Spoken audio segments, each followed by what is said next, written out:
So thanks, Lee, for the introduction, and welcome to everyone to my seminar.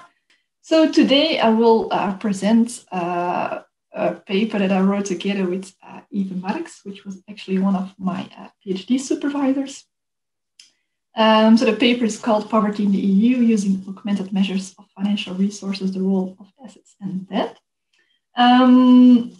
If all goes well, this paper should be published in a special issue of the European Journal of Social Policy next year.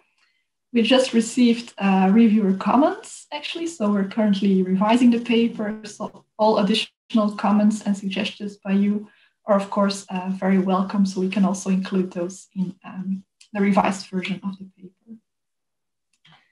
So let me see if I can go on. Okay.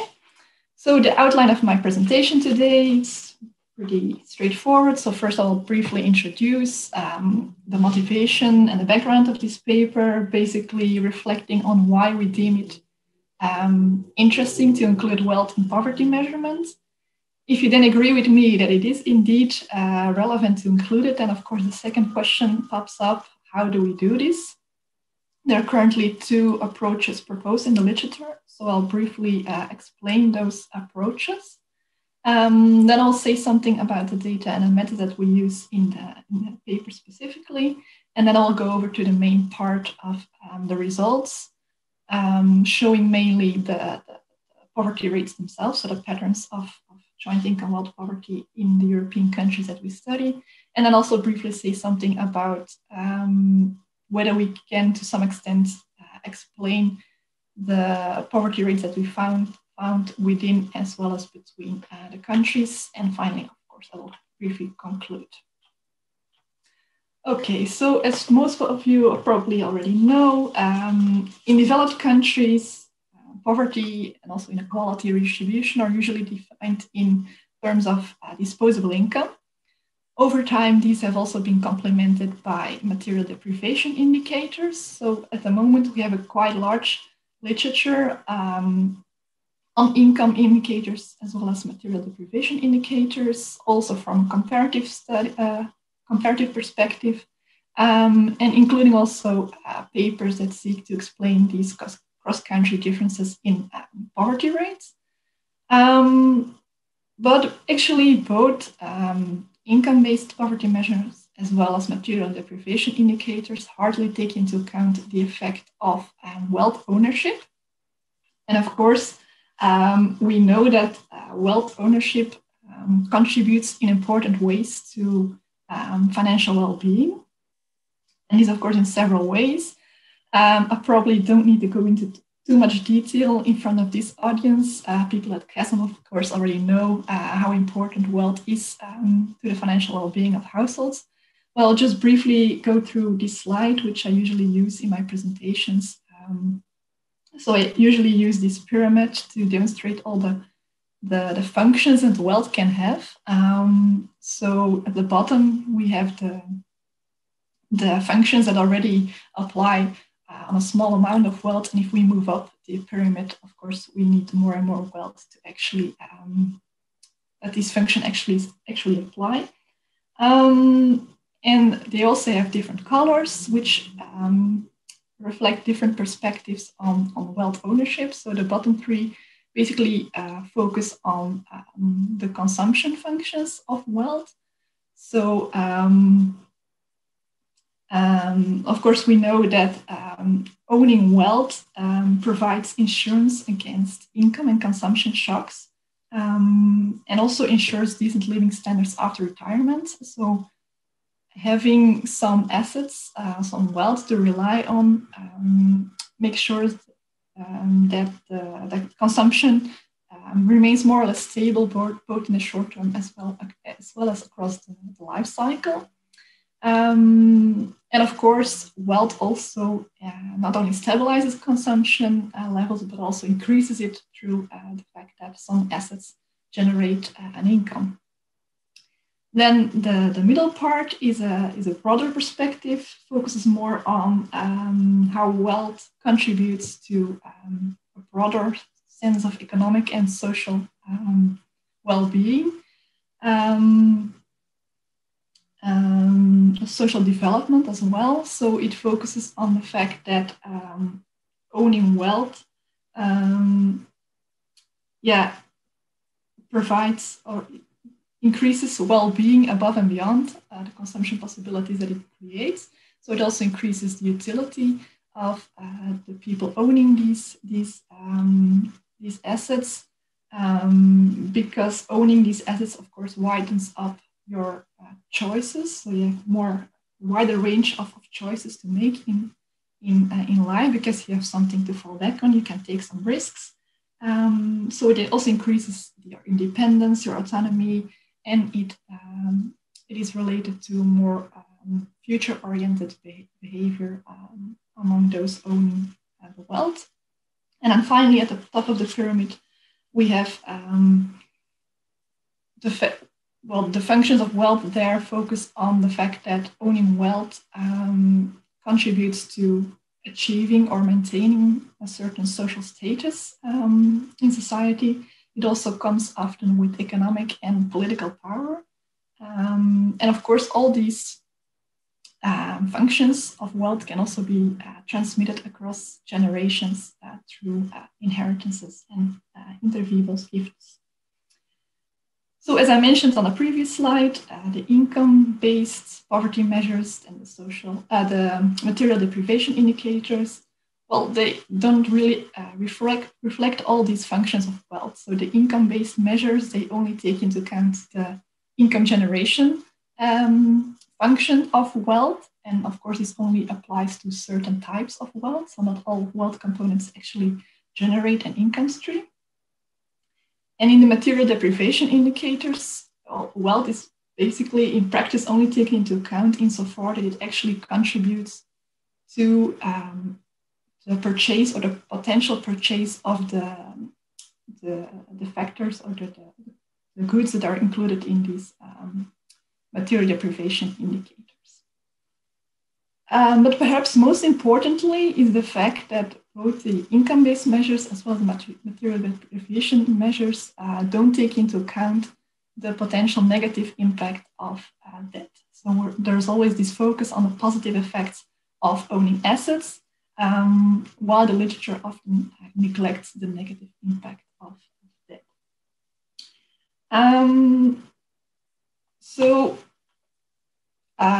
When I present this pyramid with all these functions of wealth, I often get the question, okay, very nice that wealth contributes to well-being. I totally buy that, but is it really necessary to include this information in poverty measurement? Doesn't it complicate everything while not showing that much of a difference in the obtained poverty rates? So the question is, do we really expect a priori to have different poverty rates when wealth would be included? And the answer, as you expect, is of course yes, and that's because this type of situations exists. So, for instance, in Belgium, when we compare these two situations, so compare on the left-hand side a single elderly person who receives a minimum pension. In Belgium in 2016, this minimum pension was equal to 12,631 euros a year. The minimum unemployment benefit was 11,900 euros a year, while the poverty line in that year for a single person was equal to 13,670 euros. So looking only at income, both these individuals would be considered as poor. If we then look at the median net wealth held by these typical people, then we see that in Belgium, a single pensioner owns median net wealth of 85,000 euros, while for a single unemployed people, the median net wealth is only equal to 2,600 euros. So it's very clear, comparing these situations, that in our current statistics, we are basically viewing these people as being more or less similar, having the same amount of income, and both an income below the poverty line. When we include wealth, this is clearly not the case. So both people have very different wealth, very different possibilities in life. Of course, this is only a fictive example. So the question now arises, do these situations actually exist in practice? So in this graph, I therefore show the distribution of individuals across the quartiles of the disposable income distribution and quartiles of the net wealth distribution. So basically, you can see on the numbers below are the income quartiles, and the bottom numbers are the net wealth quartiles. So for instance, 1.1 refers to the share of individuals living in a household which has an income in the bottom quartile as well as a net wealth in the bottom quartile. The second bar then refers to individuals living in households with an income in the bottom quartile, but a net wealth in the second quartile, and so on. If there would be perfect rank correlation between income and wealth, then we would see only 25% in the bars 1, 1, 2, 2, 3, 3, and 4, 4, and all the other bars would be equal to 0. So we clearly see that this is not the case.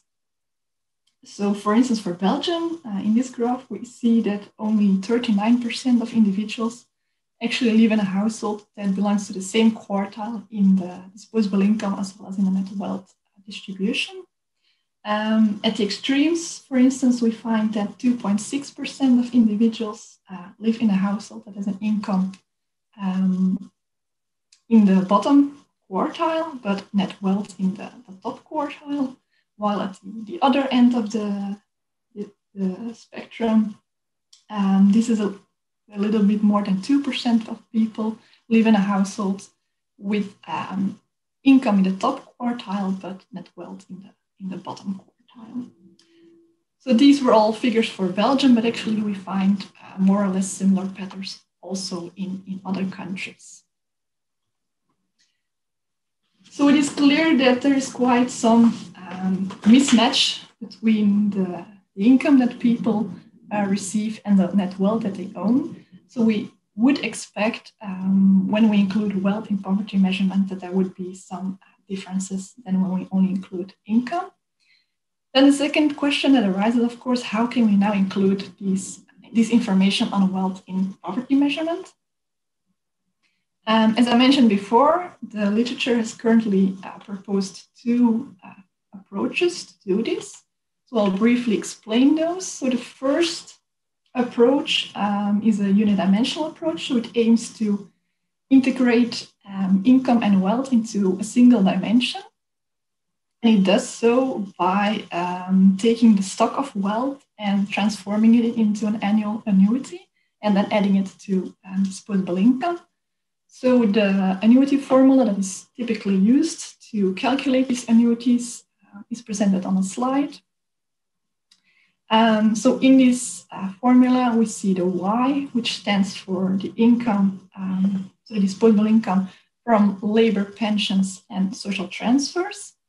The financial income and rental income is not included in disposable income here, because when you transform wealth into an annuity, then of course there is no longer income generated from this wealth. And then we take the net wealth, so this is the assets minus the liabilities, and this is then multiplied by this formula where we have two important parameters. So we have first the rho, which is the interest rate of this annuity, and n is the length of the annuity. Now, typically the length of the annuity is expressed in life expectancies, where it's just the life expectancy for a single person, or the life expectancy of the longest living partner. So T stands for the life expectancy of the longest living partner, T1 for the life expectancy of the partner that has the shortest life expectancy. And the B here stands for reduction in the equivalence scale when the first person of the couple dies. Now, there is one issue in this approach mentioned in the literature, and that is whether or not, when we include wealth in the concept, whether we also want to adapt to the poverty line itself. So there's currently a debate going on whether or not the poverty line should be kept at the level as it currently stands, or whether the poverty line should be defined in fully relative approach. So then it should be defined in terms of the sum of this income and wealth annuity. So quickly, a small example to show what happens in practice. So perhaps makes it more clearer. So if we go back to our single elderly person in Belgium, as you may recall, the median net wealth of this person is 85,000 euros. Now suppose that his age is 70 years, then he still has a life expectancy of 15 years. If we then apply the annuity formula, which I just explained, then we end up with a net wealth annuity of almost 8,200 euros. The income of this person was 12,631 euros. So if we then add this income and a net wealth annuity, we get a total of 20,820 euros. And this amount is then either compared to the existing poverty line or to a newly defined poverty line. Then the second approach that is proposed in the literature adopts a two-dimensional approach. So it decides to keep the income and wealth dimensions separate, and it develops separate poverty lines for income and wealth. And the benefit of this approach is that it allows to analyze intermediate positions in income and wealth poverty. So you can basically distinguish between 4 different groups. We first have those who are neither income poor nor asset poor. Then you have the group of people who are income poor, but they are not wealth poor. These are often labeled in the literature as the so-called protected poor. Then you, Then you have the people who are currently not regarded as poor, but they have rather low assets, so their assets fall below the asset poverty threshold. These are often labeled as the vulnerable non-poor. And then, of course, you have the most vulnerable group, which are those people who fall both below the income poverty line as well as below the asset poverty line, and those are usually called the twice poor. Now, in this framework, income poverty usually just retains its traditional interpretation and measurement, while asset poverty or wealth poverty is usually defined as having insufficient wealth to be able to sustain a minimal acceptable living standard for a certain period of time. So usually in literature, the asset poverty line is defined as a certain percentage of the income poverty line. Okay, so now I'll briefly mention something about the data and the methods that we use. So first of all, we use data from the second wave of the Eurosystem Household Finance and Consumption Survey, shortly HFCS. So these are data that are provided by the European Central Bank. The second wave data for most countries refer to information about incomes and wealth in 2013 or 2014. There are a couple of exceptions, but for most countries, these are the reference periods. And in this paper, we study 17 of the countries that are included in this second wave data. The second wave includes actually 20 countries, but we decided to exclude 3 countries because of very small sample sizes. Now, it's interesting to study poverty or joint income wealth poverty is among such a large group of countries, because these countries, of course, differ in aspects such as their welfare states, the income poverty rates, but also the median level of wealth and the inequality in wealth, but especially also the rank correlation between disposable income and net wealth. So in the beginning, I showed you a graph for Belgium, where we already saw that there is no perfect rank correlation between income and net wealth. On this slide, you can see a graph where we have such rank correlation coefficient for all the countries that we study, and we see quite some cross-country variation. So for instance, among the countries that we study, we find that the position of people in the distribution of disposable income and their position distribution of net wealth is quite strongly correlated in countries such as Spain and France, while for instance in Poland or in Greece, this is hardly the case. So for instance in Poland, a lot of people have a very different position in the distribution of disposable income compared to their position in distribution of net wealth. So before looking at the results, we might expect including wealth in poverty measurements to have a higher effect in countries such as Poland and Greece than in, for instance, Spain and France. Now, important for any analysis in this literature is, of course, the definitions of wealth and income that are used to calculate the poverty rates. So first of all, the definition of wealth in the current literature, usually net worth or liquid assets are used.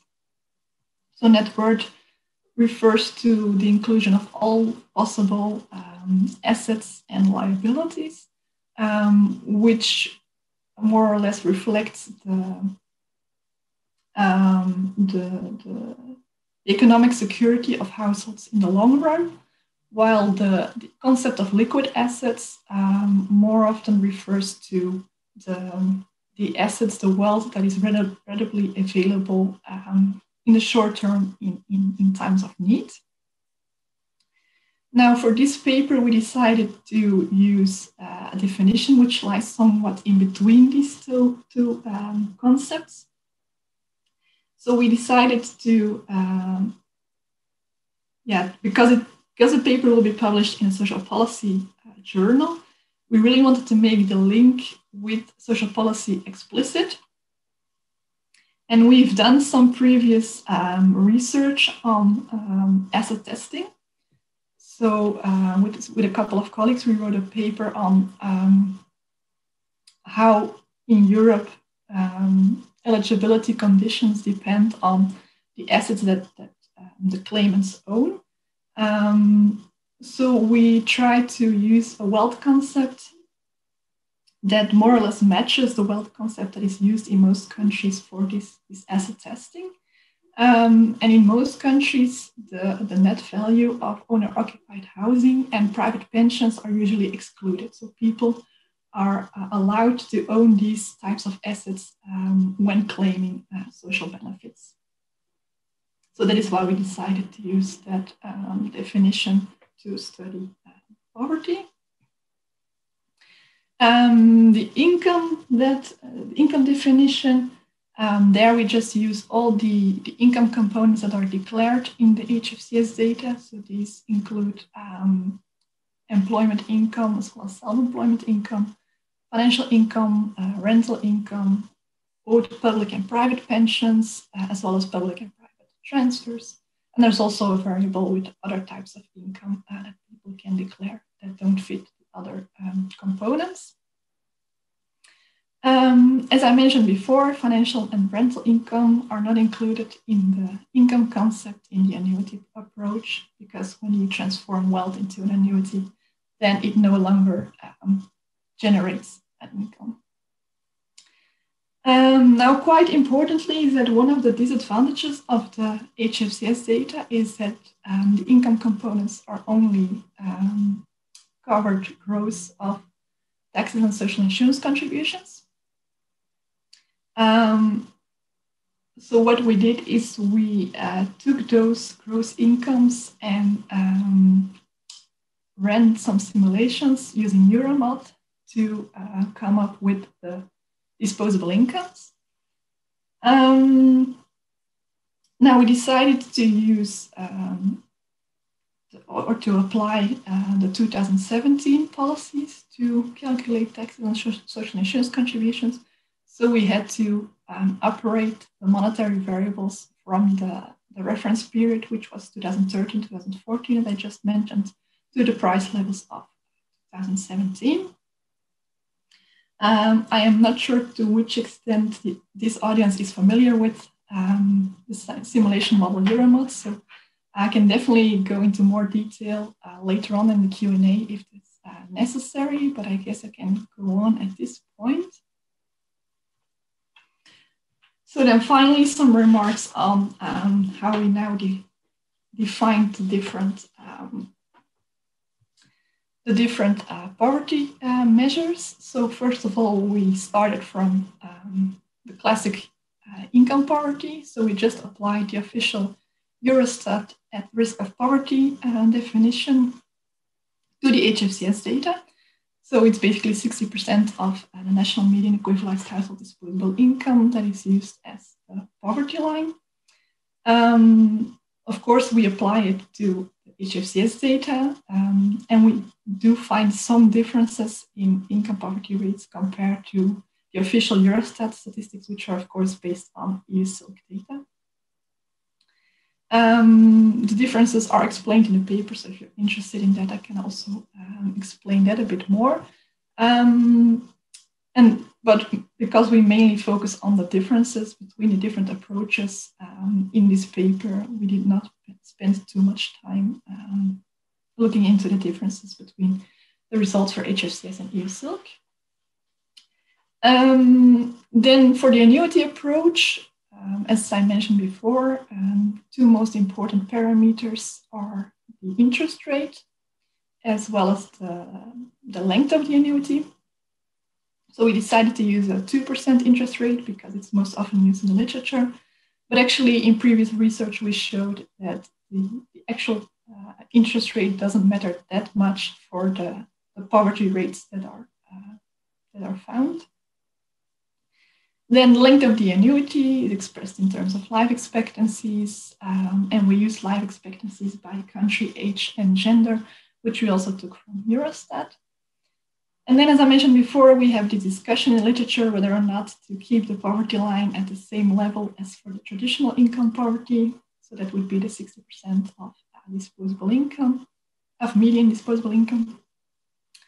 But there's also the possibility to define it in terms of the augmented concept, so the sum of income and annuitized net wealth.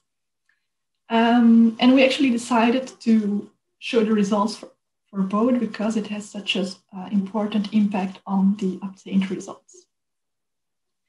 Now, of course, we can decide on whether it's still relevant to use 60% of the median when you look at this augmented concept.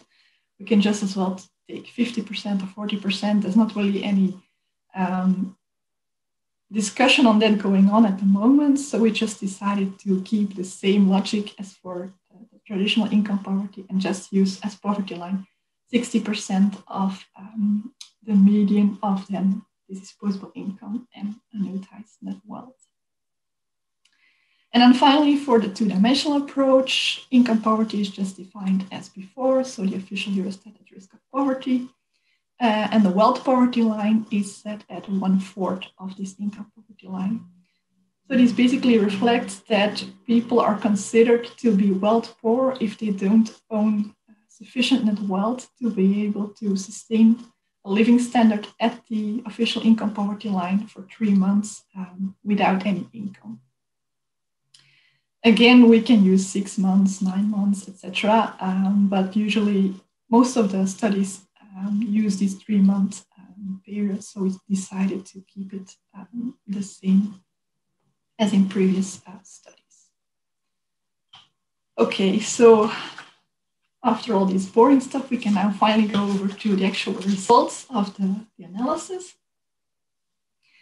So first of all, in this graph, I will show the results for the annuity approach. And these are the total poverty rates. So in a couple of slides, I will also show something about poverty rates by age. So first, I just start by showing the income poverty rates. So these are the at-risk of poverty rates calculated based on the HFCS data. As I mentioned before, there are some discrepancies with the official Eurostat poverty rates based on EU Silk, but for most countries, it's quite similar. Then I compare with the red bar. So the red bar shows the poverty rate when we include annuitants net wealth, but only in the resources of the households themselves, so not in the determination of the poverty line. So the red bars, the poverty line is kept at the same level as for income poverty, but people have now either more resources because they have higher assets than that, but it's also possible that people have lower resources, of course, when their liabilities are larger than their assets. But for most households, actually assets are higher than that. So we see that people generally have higher resources when we include net wealth, such that the poverty rate decreases in almost all countries. But there are quite some cross-country variations. So for instance, in Finland, there hardly changes anything. So poverty rates only decrease by 0.1 percentage points, while, for instance, in Cyprus, the poverty rate decreases by almost 4 percentage points. The cross-country average over these countries, there is a decrease in poverty rates of a little bit more than 2 percentage points. If we then compare with the last bar, this is then again including more resources for the households, but now also adapting the poverty line. So the poverty line is now expressed as 60% of the median of the sum of income and the net wealth annuity. And then we see that in most countries, the poverty rate actually increases compared to the income poverty rate. There are a couple of exceptions, but in most countries, there's actually an increase. And that is, of course, related to the fact that wealth is more unequally distributed than income. So when you are going to include the wealth resources and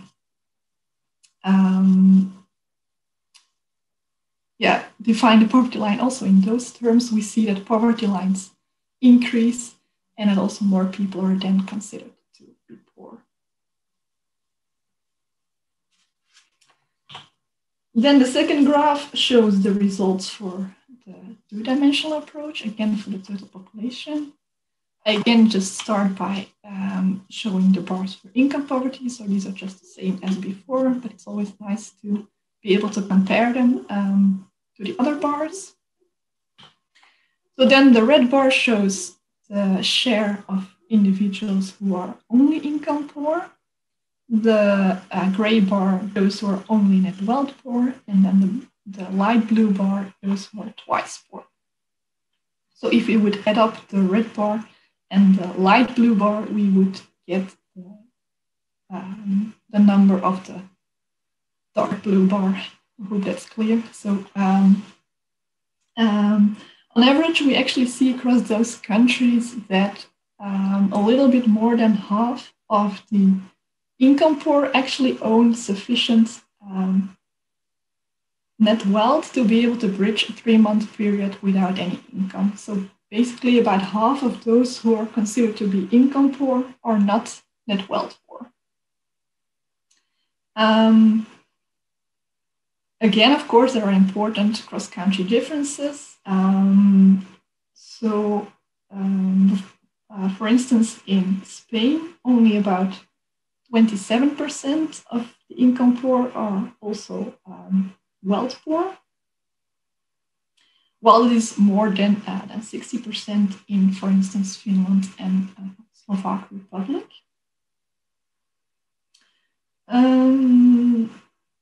Yeah, so it's quite interesting to see that actually of all those people we are currently considering to be income poor, there is quite a lot of people who can fall back to some net wealth in times of need, so they're not really wealth poor. The share of twice poor is also quite different across countries, and these is of course the most interesting group, because this is really the most vulnerable group in society, and should probably be the main target group of social policy.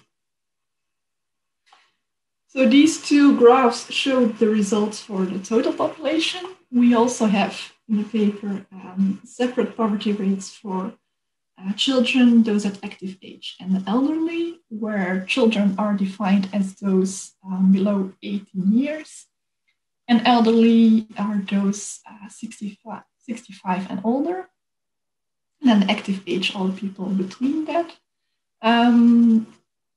Yeah, I didn't really manage to put the results for all the countries on a graph that is still readable, so I just show the results here for Belgium. So again, we just start by the income poverty rate. There we already see that the child poverty rate is larger than the poverty rate among the active age and the elderly. If we then compare with the annuity approach with the same poverty line, we see a decrease in poverty rates in all three groups. So this is in line with what we saw for the total population. But it's very clear that the decrease for the elderly is much more substantial than for children and those at active age. So especially in Belgium, we have a quite important group of elderly who have relatively low pensions compared to the labor incomes of those at active age. So they have relatively low incomes, but they have quite high medium to high net wealth. So they have quite some net wealth that they build up, that they saved across their active age period. Then this is the gray bar. So this is again the annuity approach, but now also adapting the poverty line. And actually for Belgium, it's quite interesting that in line with the results for the total poverty, the poverty rates for children and active age are higher in this approach compared to income poverty, but this is not the case for the elderly. So even when we adapt the poverty line to 60% of the sum of income and net wealth, poverty rates are still lower for the elderly than when we only look at their incomes. And then finally, we also look at three groups in the two-dimensional approach. We see that actually the share of only income poor is more or less the same for children and the elderly. It's a bit lower for those at active age. The share of only net wealth poor is quite large for children, a bit lower for active age and elderly.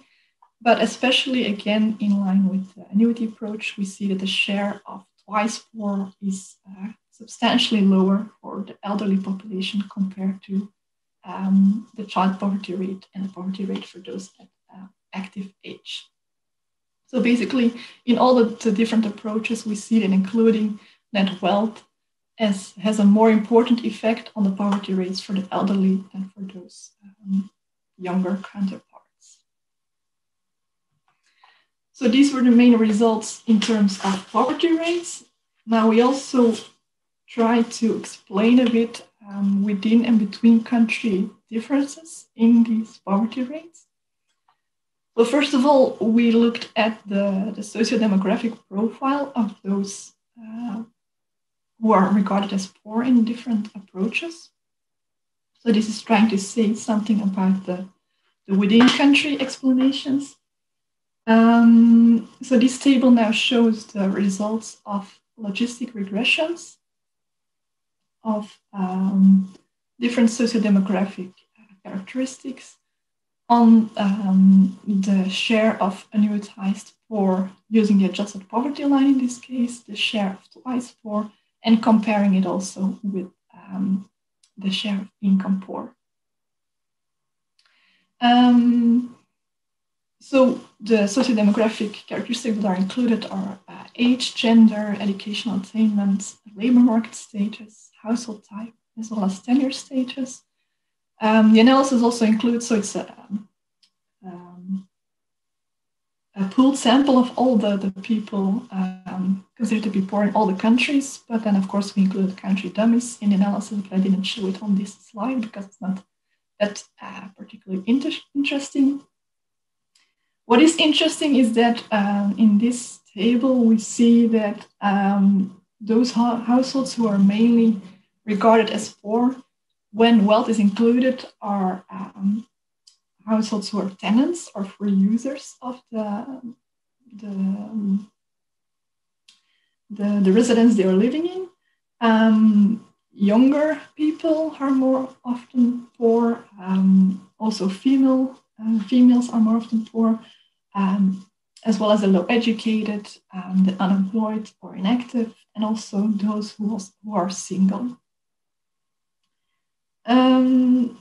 So the risk profile for joint income wealth poverty is quite similar to the risk profile for income poverty, but there are also some important differences. So we see, for instance, that the education gradient is stronger when wealth is included. So we see that the coefficients for primary education, for instance, are larger for the poverty rates when wealth is included than when we look at income poverty. But probably the most interesting case is the fact that the coefficients for tenure status are considerably higher when we look at joint income wealth poverty compared to when we look at income poverty. And remember that we don't include owner-occupied housing in our net wealth concept. So this really shows that tenants are disadvantaged in several aspects. So even when the fact that they don't own housing wealth is included, we still find that they have substantially less net wealth than homeowners, and that they are, as a result, that they are more often poor when we include wealth in poverty measurement.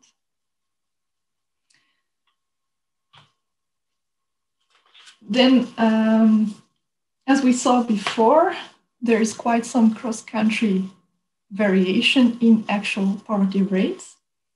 So therefore, we also tried, well, it's a very broad first attempt in trying to explain cross-country variation in these joint income wealth poverty rates.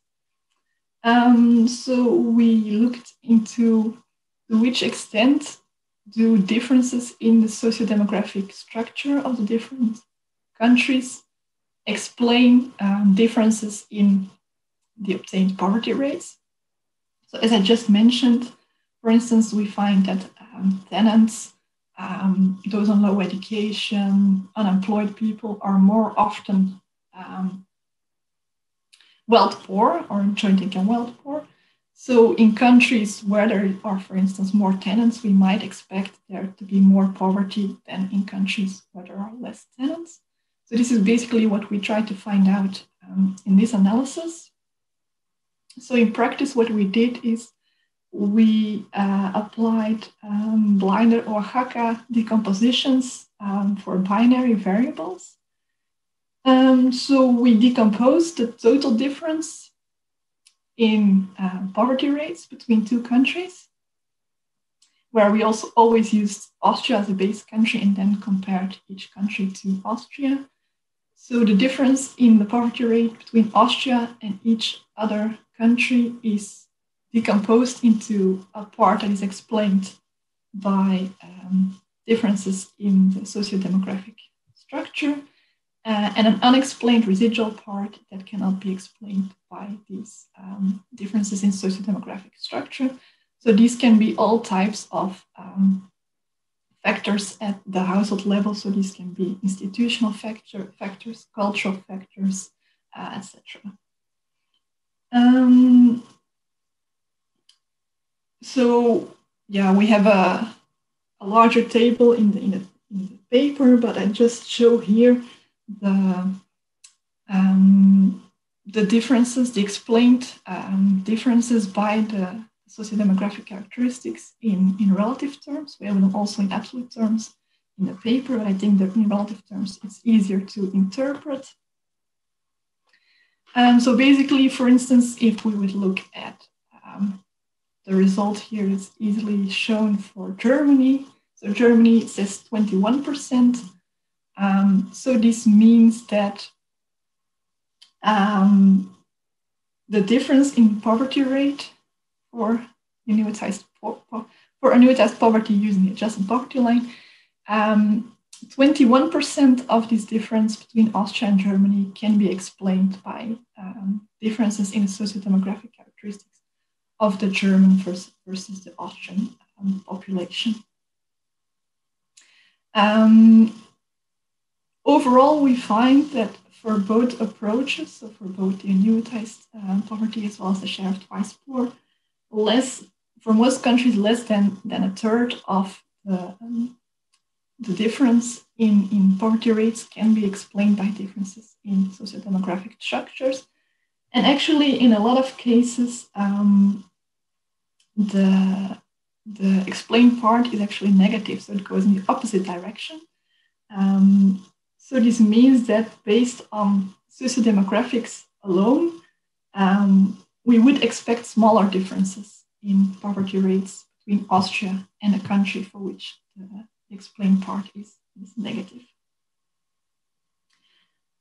So for those countries, country-level factors actually increase the relative poverty risk in this country relative to Austria. Then there are a couple of cases, mainly in France, where we see that the explained part is positive, but it's considerably higher than 100%.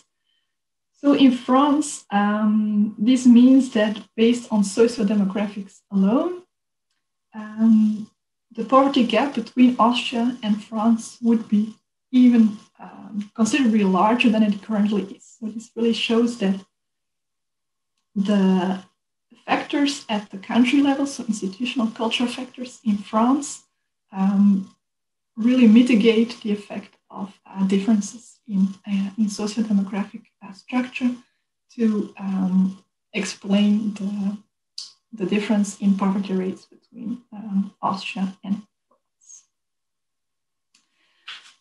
So I hope this was a bit clear, because this is quite difficult to explain easily. So let me go over to the conclusion. So if you were not yet convinced before this presentation, I hope I've now convinced you that including wealth in poverty measurement actually has an important effect on the results that are obtained. We find in general that poverty rates are different in the different approaches, but also that the socio-demographic profile of those who are regarded as poor change, in particular regarding to age. So the elderly have much lower poverty rates when wealth is included, and also the effect of tenure status is very important. What I didn't show, but what is also important, is that the ranking of countries with high versus low poverty rates remains fairly consistent over the different approaches. So for instance, we find that Austria and Finland have quite low poverty rates in all the different approaches, while Italy, Ireland, and Estonia, if I remember correctly, score quite badly on all the different poverty measurements. This is, however, not always the case. So there are a couple of exceptions, which shows that low income poverty does not always go hand in hand with low wealth poverty, and vice versa. So, for instance, Spain is there an interesting case where it has one of the highest income poverty rates, but a relatively low share of people who are both income and wealth poor, so who are twice poor. I just showed on the previous slide that the socio-demographic differences, differences in socio-demographics explain only a small part of the cross-country differences in poverty rates. The main explanatory factor there, again, so both for within country as well as between country differences, is tenure status. But the fact that socio-demographic differences explain only a small part really is really interesting and really shows that it's necessary to do further research into looking at the effects of country level factors. So, for instance, housing and pension policies, of course, largely differ between all these countries. Also, wealth taxation and asset testing differ, lending practices, etc. So, all these different country level factors might explain some of the differences in wealth poverty rates that we find among these countries. So, and finally, to conclude, in this presentation, I focused on poverty, but in my research, I have also applied the annuity approach to the study of inequality and redistribution more in general. So we currently have a paper published in Socioeconomic Review on that, and there's also a forthcoming OECD working paper on that. So if people are interested in that, I also wanted to briefly mention that. So yeah, that was basically it for today. Thank you all for listening in this online format. And of course, if there are any questions or comments, I would be happy to answer them.